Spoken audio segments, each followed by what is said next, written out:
O presidente Lula tem declarado que houve atos terroristas e, entretanto, ele não considera o grupo Hamas como terrorista, nega-se a chamá-lo de terrorista.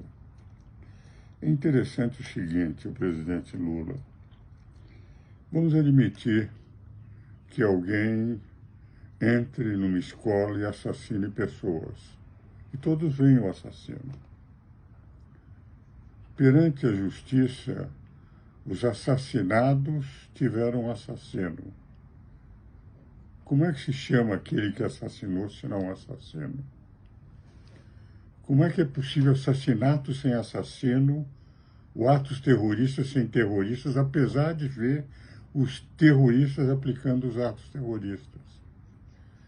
Dizer que houve atos terroristas e que Hamas não é um grupo terrorista é como dizer, há um assassinato com um assassino presente, mas o assassino não é assassino, apesar de praticar assassinatos. É uma lógica que um modesto professor de província não consigo entender, porque a minha lógica é apenas cartesiana.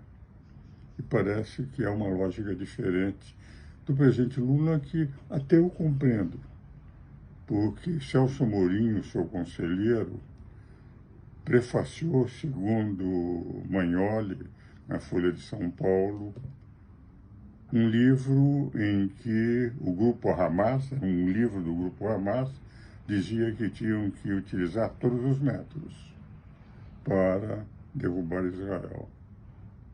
Então, tanto Celso Amorim como o presidente Lula sabem dos atos terroristas, mas se negam a chamar os terroristas que praticaram atos terroristas de terroristas. Isso é muito estranho.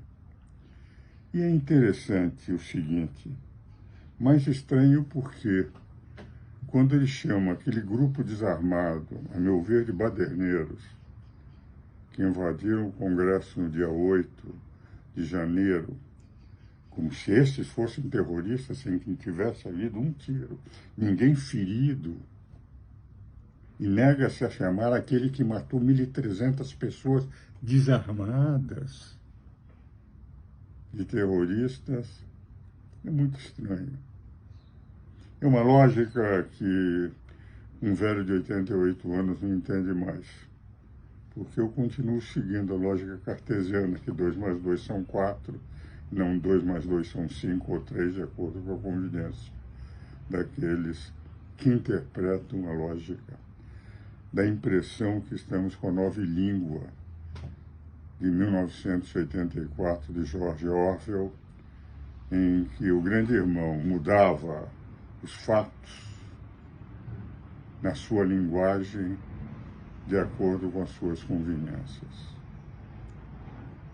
É algo para meditar.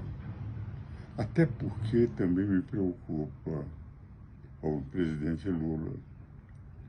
Ele teve a presença, segundo os jornais, tenho eu a impressão, não quero afirmar, mas de que representantes do Hamas estiveram na posse do presidente Lula, que por essa razão também, pela amizade que tem com o grupo, não quer declará-lo como terrorista.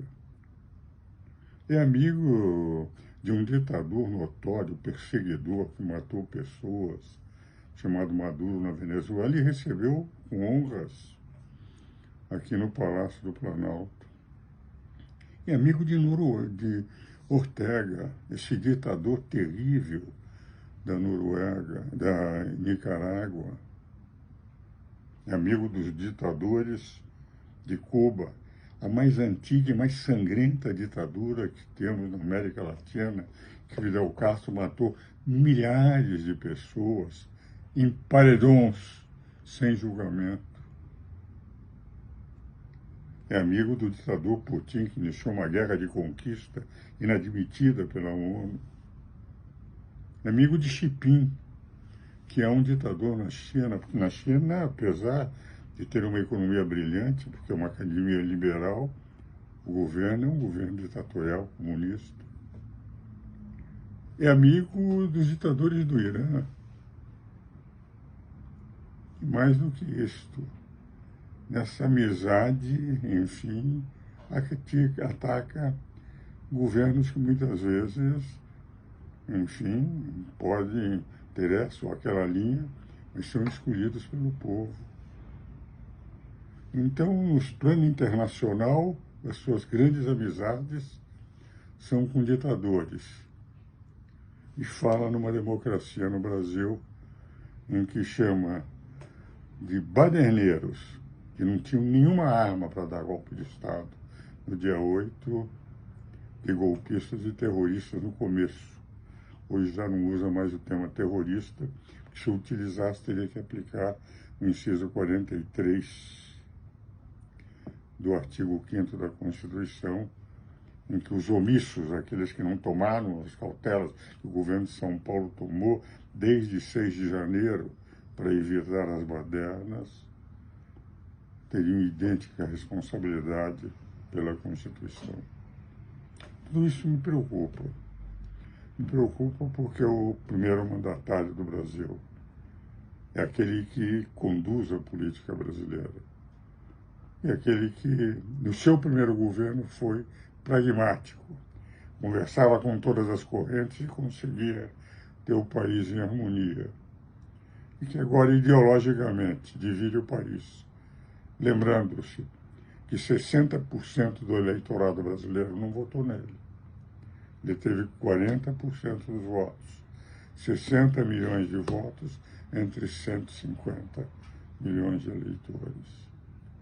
Talvez fosse o momento de refletir e pensar como o presidente da República, que o grande presidente é aquele que consegue unir o povo, fazer com que o diálogo se faça numa democracia sem ódios, numa democracia em que, através do diálogo, se aceite a oposição, mas se vive em harmonia, porque o Brasil só crescerá efetivamente no momento em que o povo se unir e perceber que os desafios do mundo moderno são enormes e não é uma nação dividida que vai conseguir enfrentar.